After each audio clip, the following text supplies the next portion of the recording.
Hey guys, it's your girl Asia, aka Geek XX Chic, and we're back with another reaction to The Walking Dead. We are now on episode 15, which is called The Tower. This episode is following the last one where we had the most significant developments really being Eugene, Yumiko, and Ezekiel coming upon another city because they were looking for Eugene's boo, and instead they ended up bumping into just probably one of the most eccentric characters we've seen in a long time. Thank you for those in the comments. Let me know that her name is Princess, the comic book character. She seems literally like the absolute hyperbolic comic book character that we've seen, especially circa the 90s and such. And we also saw that Princess has a knack, potentially Princess, we don't know if it's her, for tying walkers into weird situations. The other thing we also saw was Beta having basically a mental breakdown over the death of Alpha, realizing that she's been killed. And it looks like at the end, he basically regathered his mission to, my guess is, exact revenge on anybody who's left from the communities, because he knows Negan is the one who killed Alpha, but Alpha's dream or goal or whatever it was before she died was to take out all the communities. And so I think that Beta is very much going to try to do that. That's where we're at, guys, where it looks like we're jumping right back into the episode based on what I'm seeing of these opening scenes. So without further ado, let's get into this episode and we'll chat about it after, okay? Let's do this. I thought you needed help, but now you're acting like I'm the one causing a problem here. Ooh, damn, New York. In over a year. Are you gonna hurt me? Keep pointing the damn gun at us and we'll find out. You have a bow, Yumiko, a bow. She got a gun. We were just admiring your display. Are they yours? That's a nice way to put it. Crap, sorry. Do you like them? They make the place feel more alive. Yumiko's like, is there an exit? Because I'm scared. You guys are real, right? Is that supposed to be a joke? I don't know. I mean, I never hallucinated before, but there's a first time for everything. I wouldn't know, like, I'm liking her. Damn, I should be nicer. Talking to possibly real people again, making the streets out. I'm just gonna shut up. Could you put the gun down too? It's a pleasure to meet you, Princess. I'm King Ezekiel. Ezekiel, and these are my friends, Eugene and Yumiko. Wow. Let me show you guys around. We got plenty of space. Zeke's like, I love this chick. It's like I'm back in theater club again. Oh, come on, why not? Because we don't know you. Of course you do. She told you her full government name. Watch how helpful I can be. Move! The horses!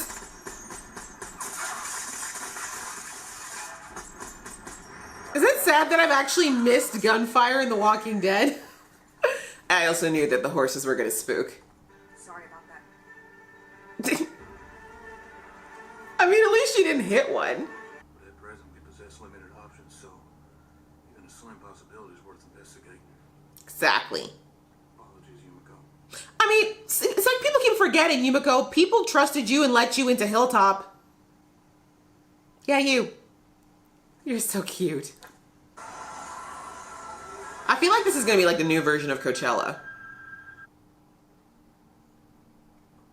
Aw, they're learning sign language for Connie whenever she gets back. Man, being on the run like this, they scraping by. Reminds me of the old game. Is he talking to Michonne? Seems like ages now.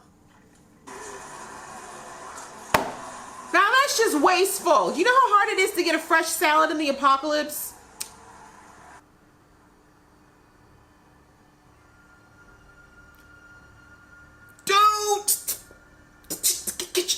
Put your head back in. Please don't move. No, what did I just say? Not everyone gets to have a mom like yours. This is true. Michonne is one of a kind. Judith, what are you doing? Judith, what are you doing? Thank you. I'm gonna learn what you do and keep you safe in case something happens. That's cute. Get your butt in the house. Do this with me. You do everything I say. You'll stay right next to me. All right? Really? When has Judith ever done what anybody said? Back believes in your wisdom. Follow me, Alpha. The last person who said that did not do well. Show me Who are you talking to? My God, this man is fully snapped. Oh, okay, that's big. That's a lot. That's a lot. Beta didn't come to play. The Half Moon groupies are serious. Make sure you guys stay close to me and please watch your step. Best tour guide ever. I think I just found your horse. Did Walker say so? No, I probably just stepped on one of the mines. Yeah. Even I knew she was walking through a minefield. So you can get us out. Of course, as soon as I figure out where we left off. I don't normally stop in the middle, so I kind of Right? And you're distracting her. I really need to talk to someone on The Walking Dead about their treatment of animals, though. Like, the death toll on horses is really getting disturbing. Thanks.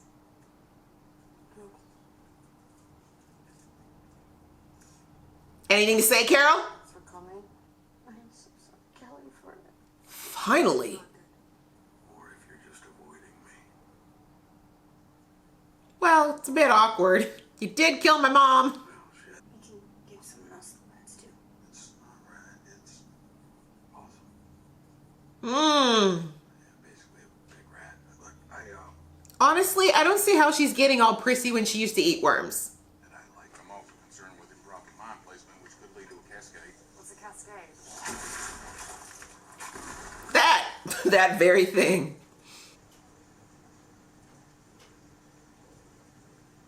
Like, we're gonna let you start. We gonna catch up, girl. scenic route instead of turning around and keep the fun going. To a minefield. Which looks bad. I know. Seriously. But I've been She's doing like been a million times alone before. forever, I never Yumiko. thought it was gonna be a problem. I kept hearing that little voice in my head. It's me. And I know I should have turned around and told you guys the truth, but I didn't want that voice to be right. Wow, we had a whole Walker therapy session right there, guys.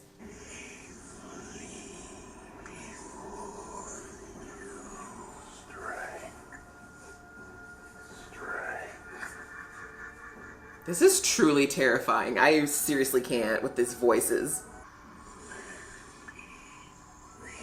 Oh my God, they're really talking to him. Huh?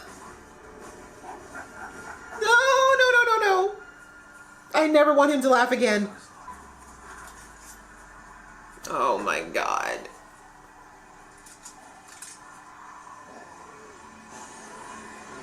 Bye, Aaron. I hated her. I want to hate her. So screw you for telling me I can't even do that. Well, you don't. No. It's not okay. There we go. It's not okay. It's not.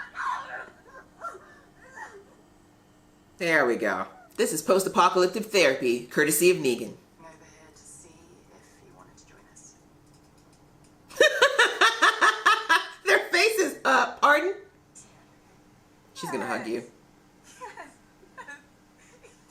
Told you she was gonna hug you. Well, you know the area, so. Aw, Zing's so I happy. have enough time to grab stuff from my stash. I've got food and clothes and a cool spear and some candy. This is me. It won't tell you. What's that? You better tell him about Rick. Maybe you leave too. Oh, yeah. I won't. Daryl was definitely on a Rick mission. Nothing can take the place of someone you love being gone. But that doesn't mean that everything that follows is going to break your heart.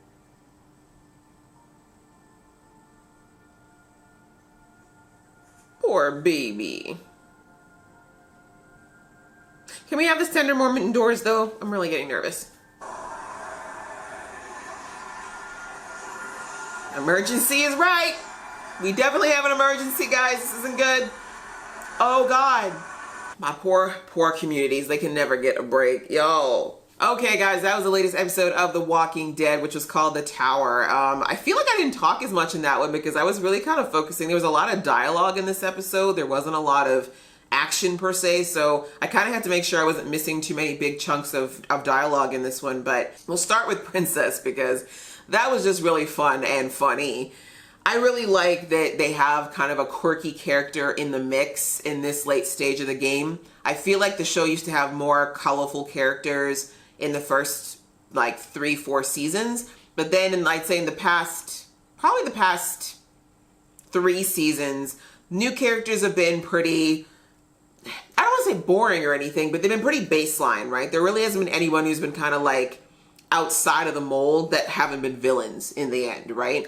And so to have somebody who's not a bad guy but is a little bit crazy and is just the way I think most of us would be in this world if we had lived that long, and in her case, like she said, it had been at least over a year where she hadn't been around anyone. The fact that she has any semblance of her sanity left is really honestly quite amazing. And I think one of the reasons she was able to hold on to any of it was her little art projects with the walkers and the creepy menagerie that was all around. I mean, she clearly is still using artistic expression, which is actually a really good way to cure boredom. I like that Princess is funny and that she talks too much and that she is quirky and that she clearly was probably a little bit like this before everything went sideways in the world. As far as her introduction to the group and how they dealt with it, I really like that Ezekiel was really the most open person. And again, I think a lot of this is twofold. One, Ezekiel's always been someone who's been more welcoming to strangers, even when he was still heading up the kingdom. But also, I think this is also part and parcel with him knowing that he's sick and doesn't have a lot of time left. I think that's why he could just appreciate the craziness that is Princess's life and ways, is because it's something different. It's something that's bright. And that's another thing. Like, they've been through so much. Like, a lot of drab sort of stuff has been going on in the communities in the last, I guess, year, showtime, pardon me. So having this literally bright and colorful person come in who's, like I said, funny and quirky and off the wall and unexpected is probably a welcome change. And even though Yumiko can't quite, fall in love with it quite yet, I think it's something that the group's actually going to like, and it's going to bring a fresh dynamic. I do like Princess. I think she's funny. I didn't really think she was a bad guy, to be perfectly honest, but it's just kind of cool to hear. And I mean, the fact that they kind of rushed through her story, and maybe it's because we are one episode from the finale, I feel like they just rushed through her exposition super fast in that scene where she's in the minefield and she went through everything around, like how she ended up alone and how she was not that socially adept in the world before and all that kind of stuff. I was like, okay, that's a lot of exposition coming at us. But I feel like, again, with the fact that it is the second to last episode, and I feel like as the show goes on into next season, etc., we'll probably learn more about her. But at least we know where she's coming from, and that, she doesn't just normally, well, actually she probably would, but that she doesn't just normally bring people through minefields. The main thing we focused on in the tower situation was Lydia dealing with the death of her mother. And I'm glad that the show did take time to talk about it. They really could have just skipped over it. But we've seen since the beginning of this season, and actually halfway through last season as well, that the relationship between Alpha and Lydia has always been complex and muddy and just all kinds of screwed up. But it still is a mother-daughter relationship. And if you strip away Alpha's crazy, psychotic, abusive behavior, there actually was love there. And I talked about it a lot last season when I talked about a lot of the interactions that Alpha had with Lydia. But beyond all the worst of Alpha, there was a mother who did love her daughter. She got very twisted about that and made a lot of horrible choices, but at the baseline of it all, she did love Lydia, and her love for Lydia was deep. It was that very primal connection between mother and child. In the end, Alpha felt like life had to be a certain way in this world, and Lydia just could not get on board with that. Lydia was in a situation where, quite frankly, she hated what her mother did, but she didn't hate her mother. And a lot of times people get those two things mixed up, because you don't necessarily have to hate a person to hate what they do or hate the choices that they make. And when it comes to parents, that is always going to universally be the most complex and very hard to navigate relationship, especially when things are not normal, in the sense of having a parent that's loving and kind and not abusive and, sane. But you have a situation where you have a parent who has any kind of an issue, whether it's a mental issue, some type of abuse, it's very hard on the children because that is still your parent. And as I said a lot last season, Alpha was clearly a loving and protective mother to Lydia, at least when she was very young. And that's, I think, the part that Lydia had a hard time letting go of, because she knows her mother is capable of softness and of love and of tenderness, but it just wasn't the choice that her mom made very often. Like every year that passed in this world, her mother became more and more of an animal. Anyway, the point is, I'm glad that Negan kind of pushed her to be like, I know that looking at me, the person who actually killed your mom, which you knew deep down had to happen, but it doesn't mean you're happy about it. It doesn't mean that you have to rejoice over it. But again, as Negan brought out, it's okay for you to mourn her. It's okay for you to be sad about that. That's actually the normal thing to do here. And it's fine for you to be angry at me, because even though you know I didn't do this out of some deep sense of malice towards your mom, I'm still the person who did it, right? I'm still the executioner. And so I really like how Negan handled that. He clearly knew that she wouldn't have felt comfortable, I think, expressing those feelings to anybody else in the tower, because everybody else obviously just hated Alpha, right? Everyone else just has no sympathy for Alpha. Half the people there don't have any empathy for her. So she really didn't have anyone to cry to in this particular situation, even though she very much needed to do that. The only other thing we focused on, obviously, was just more of crazy ass Beta, and he is completely snapped. I mean, he was already crazy. That's one thing. People seem to think he wasn't crazy before, but he was crazy to begin with. When Alpha found him, he was already like 99% there. But Alpha was at least a control. Like, she was able to direct the psychosis in a way that worked. But also, one could also say that Alpha's presence was kind of like a necessary form of order that Beta needed in order to kind of hold on to what little grip he had on reality. But now that she is gone, like, Alpha was really like his first reintroduction back into the world of the living, so to speak, even though I know that their whole tenet was being dead. But you get what I'm saying. Human connections mean a lot, and Alpha was the first person to kind of bring him back from the edge back then. And so the fact that she's gone, his anchor is gone, and as the lady who was dying in the ditch said, like, he has snapped. He's completely gone now. The walkers were talking to him, you know what I'm saying? He's just like, what? What's that?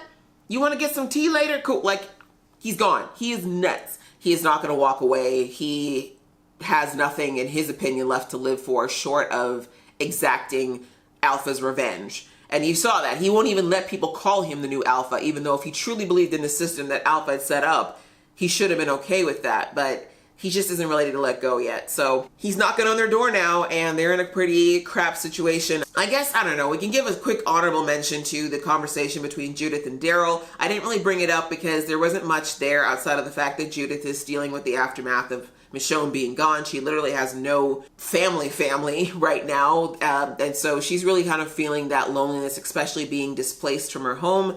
But it was really a touching little talk between her and Daryl, and how Daryl basically was like, I gotta stay here for you. Like, I'm not gonna leave you and RJ. That just isn't on the plan right now. The sad reality is, if Daryl had gone with Michonne, there's a very good chance he would have gone with her to look for Rick. So I think that Judith's fear was well-founded, but I'm glad that she got the reassurance from Daryl that he's not going anywhere, and that was a really good scene. That little actress is just knocking it out of the park. Honestly, she's doing such a good job. Either way, it was a good episode, guys. What do you guys think about it? How are you feeling about Princess? And do you think that Eugene and Co are going to make it to the meeting on time? Please leave your comments below. Let's chat. Let's discuss. Let's keep it sane up in here, because people are going crazy in the Walking Dead world. So if you like this video, guys, please click like, and if you want to see more from this geeky face, please click subscribe. And remember, guys, please stay safe and remember to be kind to each other right now, okay? Till next time, see ya!